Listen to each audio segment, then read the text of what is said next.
All right, and so good evening, everybody. Welcome to the teaching MCQs of pathology. So, truth be told, if you watch this video, or if you actually are present in class and you've done some notes on this video, you may not need to watch the pathology lectures in the modular mocks. When you get there, you may skip them. But again, I won't advise you to skip them because as it stands now, I don't even know the number of things I said there, okay? But I think that if you watch today's class, you may skip, but please, if possible, do not skip. When you get there, you just forward. If you think that you know, just forward and then get some notes of some things I may not say today because I don't remember everything I said there. So pathology, as you know, is the study of diseases. So you want to know, so that is what MDC tests. Those of you who have not read the document before, because you see, that's the document they've put out for you to actually study and note that is the way the exam is going to be. But for some reason, well, okay, so pathology is the study of diseases. So how diseases actually evolve. So you see that if you read the document, they will tell you that they test the evolution of diseases. So if you have a patient heart failure, how did it happen? How did the disease evolve? Okay, so the study or the scientific study of disease conditions is called pathology. We are going to use this period to actually study pathology using questions. That being said, we are going to read a number of questions before I start the first stem. So the very first question I want us to read and answer is question 2.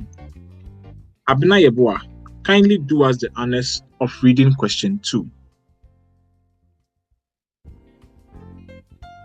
Yes, please, Doc.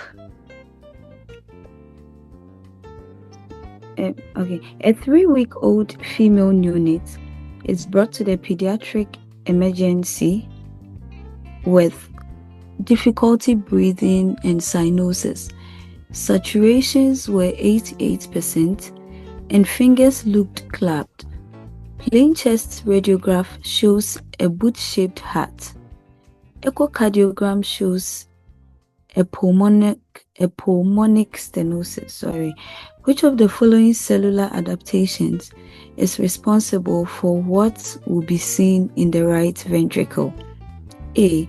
Increase in size caused by an increase in the number of cells. B.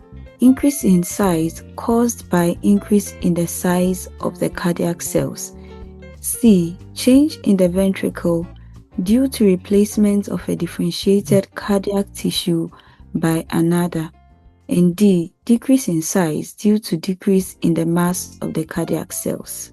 Thank you. So you do realize that the 1 minute 20 seconds is not the time used to actually answer the question. It's the time used to read and answer. So today, instead of 1 minute 20 seconds, I'm going to divide. So this is actually 80 seconds. Okay. So I'm going to, no, is it 80 seconds? Yeah, I think it's 80 seconds. I'm going to divide and make it 40 seconds. I'm assuming that you are going to use 40 seconds to read the question and 40 seconds to answer the question.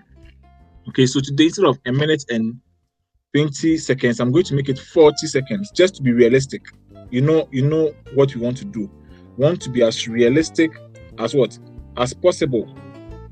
We want to be as realistic as possible, whether you like it or not. That is the reality. Okay, so today we are not going to do 1 minute more. No, we are going to do.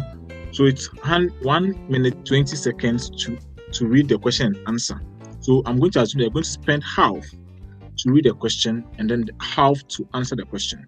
And so I'm going to read the question again to you, just like Abina read. You have a 3-week-old female neonate brought to the pediatric emergency with difficulty breathing and cyanosis.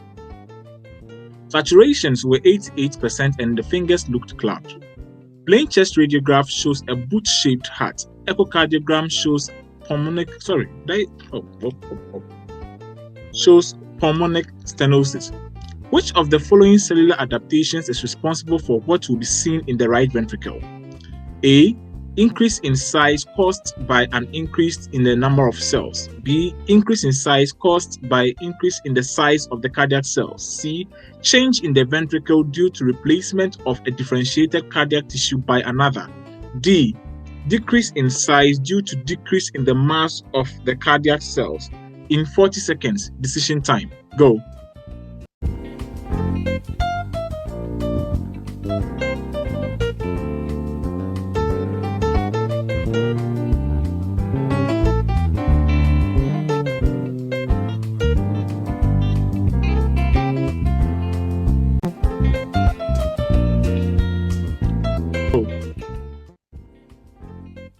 Yeah, so I'm saying that I agree with the group that chose increase in size caused by increase in the size of the cardiac cells. That is true. That is what all the candidates who answered chose. Let's look for a question along that same path and answer before we go to the blank board. Giovan, read question 3. Go. A 21-year-old boy came to see the physician on account of gross hematuria and grade 3 hypertension. Preliminary investigations revealed that he had renal agenesis on abdominal ultrasound scan. Which of the following pathological processes best explains this congenital anomaly? 1. Hypoplasia. 2. Aplasia. 3. Dysplasia. 4. Hypertrophy. Your time begins now. Go.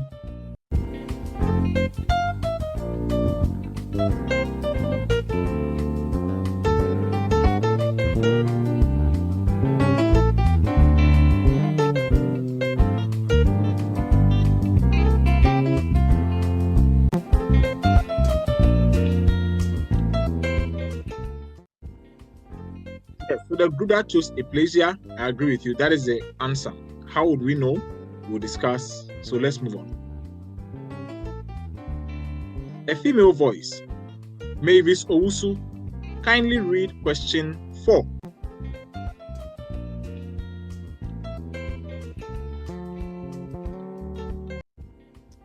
Question 4. Atrophy may be seen in the following conditions except cirrhosis of the liver, Alzheimer's disease, testicle of a patient with decompensated cirrhosis, the muzzle of a patient with stroke. Your time begins now. Go.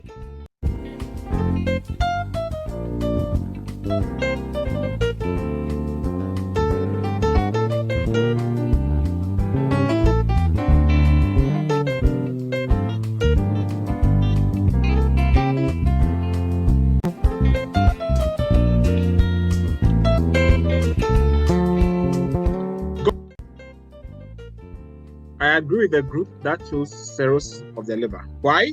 We'll see later on. Let's look for a similar question.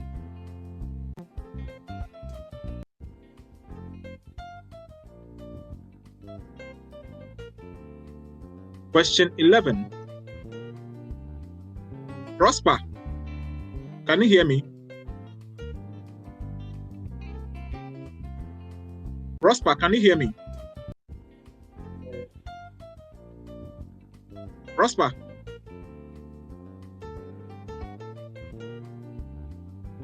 Auto then Tuesday. Okay. I can't hear you though. Mohammed Awali. Doug. Read question 11. Okay. A 13-year-old boy known to have sickle cell anemia with hemoglobin of 4.8 gram per deciliter due to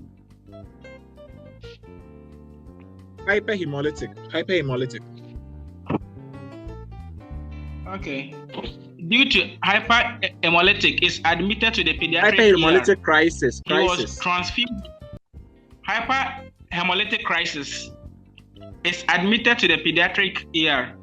He was transfused with 1 unit and his hemoglobin level improved significantly. Further investigations revealed that the significant improvements was due to extramedullary hematopoiesis in his liver. Which of the following adaptations may explain how the liver took up the function of red cell production? Possible answers: hyperplasia, dysplasia, angiogenesis, and then metaplasia. Okay, 40 seconds. Decision time. Go.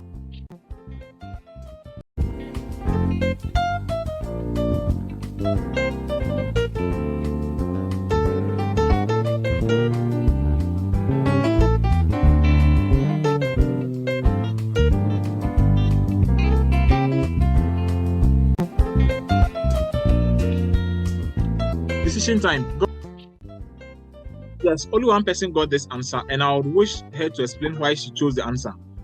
Abina, can you explain to me what answer did you choose?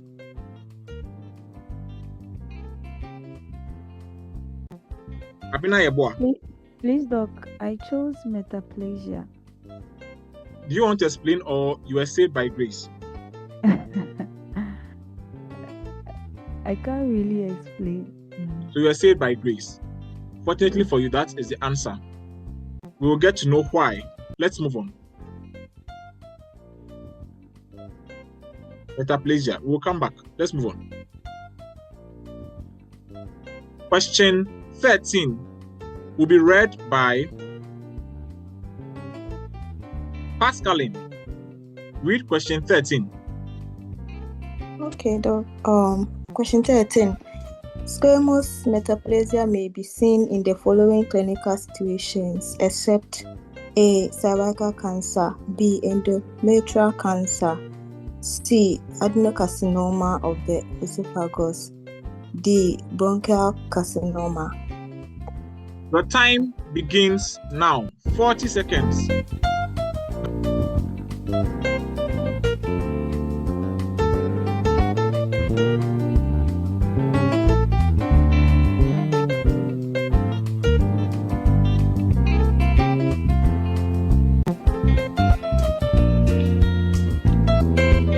Seconds. So Christy and then Godfred, can you explain to me why you chose your answer? What answer did you choose? Go ahead. I chose adenocarcinoma of the esophagus. Why did you choose adenocarcinoma of the esophagus? Saved by grace, isn't it? Okay. Yeah. Saved by grace. Is it because it's benign? Is it? From Hadenya, is it Wahao? Abele kotoku, okay? Or the new term, Abele kotoko. We don't answer a question with a question because I fear when you go there, you go and do the same thing. Abele kotoko.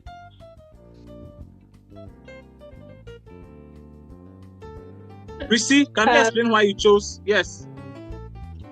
I chose C because in the esophagus, it's actually the linings are already squamous, so there is it will make sense for there to be a squamous metaplasia. Okay, I like your thinking. I mean, that is rational, but that is not. I mean, the way you say it will make sense for you to, it means that you actually got the answer by rationalizing it, but you don't know the reason. Okay, thank you. That's a fair start. I think the last question in this concept is question 14. Question 14, a male voice should read this. Prince Ohineba Xiao, question 14. Read. A 61-year-old obese woman presents with recurrent heartburns. She was scheduled for an upper gastrointestinal endoscopy and biopsy was taken in the lower esophagus. Pathology reports indicates that she was Barrett's esophagus. Sorry, she has. She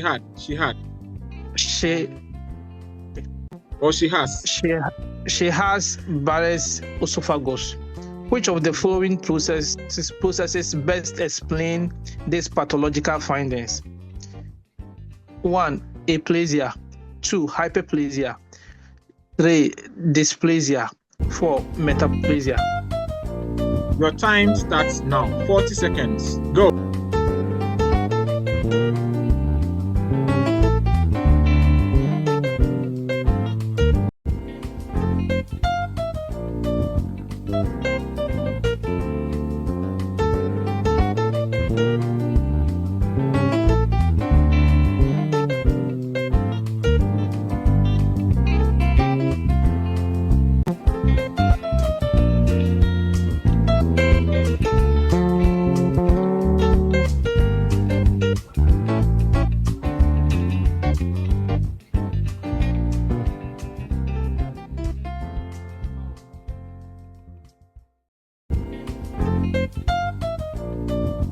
Time starts now. 40 seconds. Go. So, metaplasia. Yes, that's true. Metaplasia. Yes, and so these set of questions will lead us to discussing the very first concept every student of pathology is taught. And that concept is called cellular adaptations. Welcome to the class.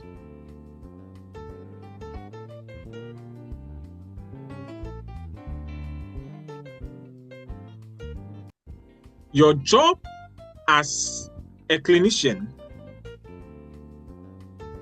is to use, or let me say that your job as an internal medicine physician is to use pharmacology to bring pathology back to physiology.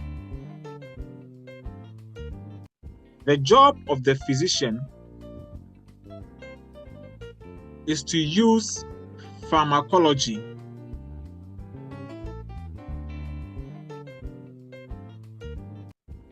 to bring pathology back to physiology.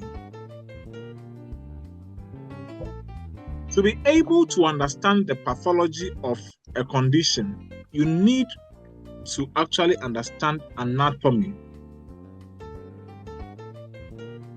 and even physiology and other stuff. But I want to begin by telling you that your primary job, if you're not a surgeon, the surgeon uses medications, yes, but the physician uses it more. A primary responsibility is to use pharmacology to restore pathology back to physiology. It is worth understanding that, as you know, you are a multicellular organism. And when I divide your body into the smallest basic functional unit, the smallest basic functional unit I will find in you is a cell. You were a cell, or you are a cell which has been organized, or you are made up of cells which have been organized into tissues, which have subsequently been organized into organs, organs organized into organ systems, and the combination of the organ system, the combination of the nervous system, the integumentary system, the cardiovascular system, the pulmonary system, the genitourinary system, gastrointestinal, musculoskeletal, the combination of these systems made up the human being. But if we should divide the system, we get organs, divide the organs, we get tissues, divide the tissues, we get cells. So it means that whenever you are studying something, you should actually go to the cellular level. So like we saw that we can have muscle cells, we can have nervous neurons. All these are basic cells in the body. Whenever your cells are in trouble, it will actually translate into the whole organism being in trouble. So it means that to study pathology, you need to study the disease at the cellular level. Yes, you know that in heart failure, you have an enlarged ventricle, which is either failing to pump. And so because of that, you have fluid accumulation, you have fluid retention, leading to pedal edema, leading to pulmonary edema, leading to a whole lot of things. That is the gross picture. But if you take the heart cell, what is happening to the heart cell? Okay, something happened to the cell, and because the cells couldn't actually deal with that problem, it manifested for us to see in the organism. That is why you cannot go and write this exam without teaching or without learning pathology. I have never presented a group of students to this exam without teaching pathology. The pathology lectures you actually see in the modular mocks, they were actually crash courses I was organizing for them so that at least they would have an idea of what pathology is. And I know some of you have idea, I mean, if you've not forgotten. But you can't go and sit in the exam ignoring pathology. You will see it. Trust me. And it has been asked in various ways. In fact, the squamous metaplasia was asked in various ways. It will be presented to you. That is why they made it very clear, abundantly clear to you that they are looking for the evolution and pathophysiology of diseases. And that is pathology. And the subdisciplines of pathology includes microbiology. Microbiology is actually a subdiscipline of pathology. Immunology, you see that they were asking for which of the antibodies actually crosses the placenta, IgG. It is pathology. Okay, hematology, study of blood, and it is pathology. All right, so you cannot go to this exam without understanding, without being a good pathologist. So we have come back to the cell. At this point, do you have any questions? Are there any questions up to this point? No, Doc.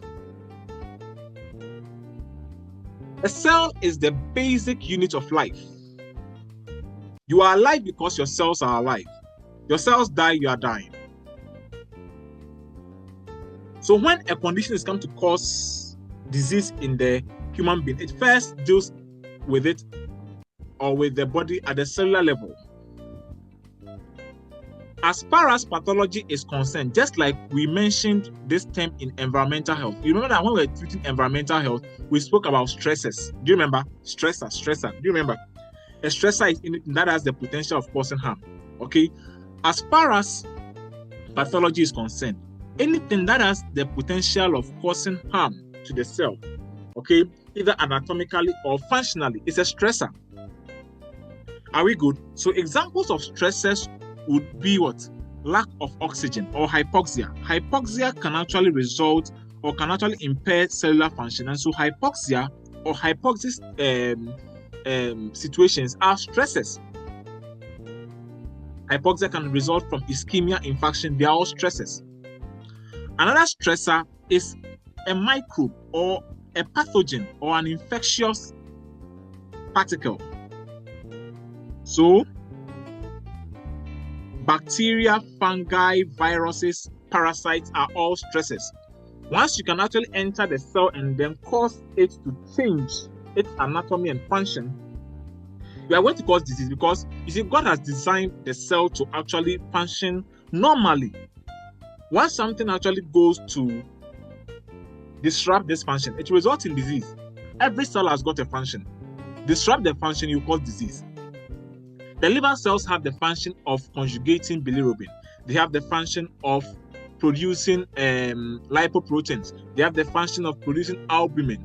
If a stressor goes to attack these cells, you have hypoalbuminemia. It will manifest as what? As generalized edema. The kidneys, the glomerular membrane, they have the function of preventing proteins from what? Seeping out. And so if you have pathology which goes to disrupt the glomerular membrane, you will cause nephrotic syndrome. When the patient appears to you clinically, you would be able to tell that this patient has nephrotic syndrome because internal medicine has taught you, but pathology is asking, what is the reason? What is the evolution? What is the cellular explanation of why this patient is edematous? Then pathology will ask you to go back and look at the glomerular membrane, study them. That is why microbiology, microscopy, is a pathological discipline. Apart from infectious agents, apart from hypoxia, another thing that can be a stressor to a cell is actually trauma. Chemicals. As you know, strong acids, strong bases, if organophosphate poisoning, okay, if a child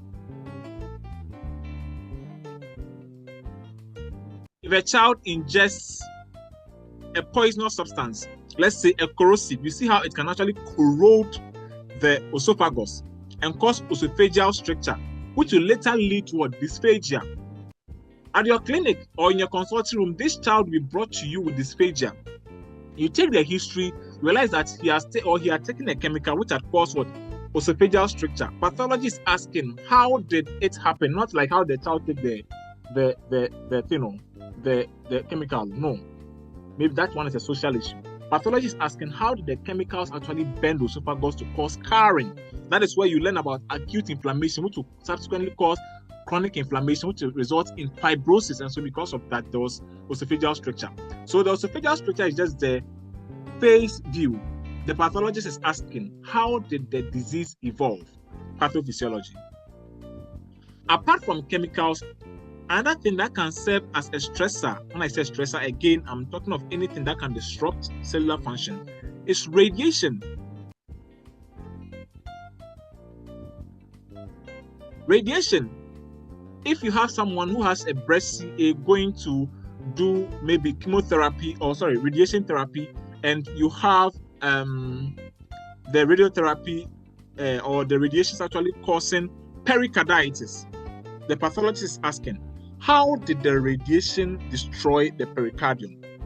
It caused cell death, and there was necrosis, which was followed by inflammation, acute inflammation, where there was initial vasoconstriction, and then there was the 5 cardinal signs of inflammation: rubor, calor, dolor, tumor, fasciolacer.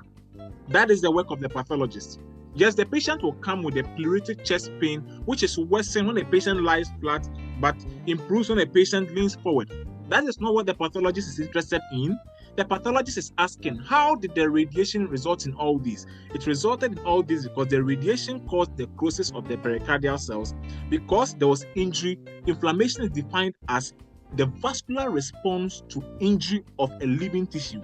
And so because the pericardium was a living tissue and it got damaged, there was a vascular response which led to inflammation. There was first vasoconstriction, vasodilatation, capillary permeability, then extravasation of fluid into the pericardium with influx of neutrophils, macrophages to clear the dead pericardium. And because of the 5 cardinal signs, because of the calor, tumor, dolor, the patient had pain. That is how the pathologist sees it. But the clinician will say that, oh, he just came with chest pain, pleuritic. So again, the pathologist is asking, how did the disease evolve? Another thing that can be a stressor is nutritional deficiency. A child is brought to the pediatric ER with protein energy malnutrition or kwashiorkor.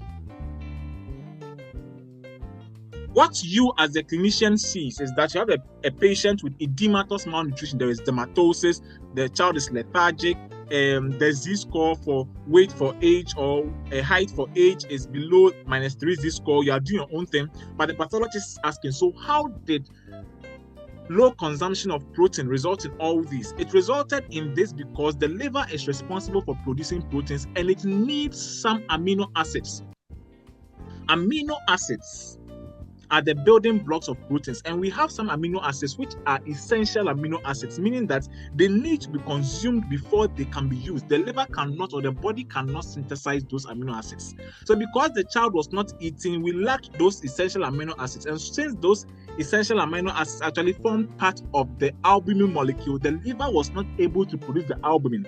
Since the liver was not able to produce the albumin, according to Frank-Starling mechanism, oncotic pressure dropped. Since oncotic pressure dropped, hydrostatic pressure in the vascular spaces actually had the chance to actually force water out into the tissue spaces, explaining why the child is edematous. That is what the pathologist is interested in. So he looks at the stressor and how it can impact on cells. Any questions up to this point?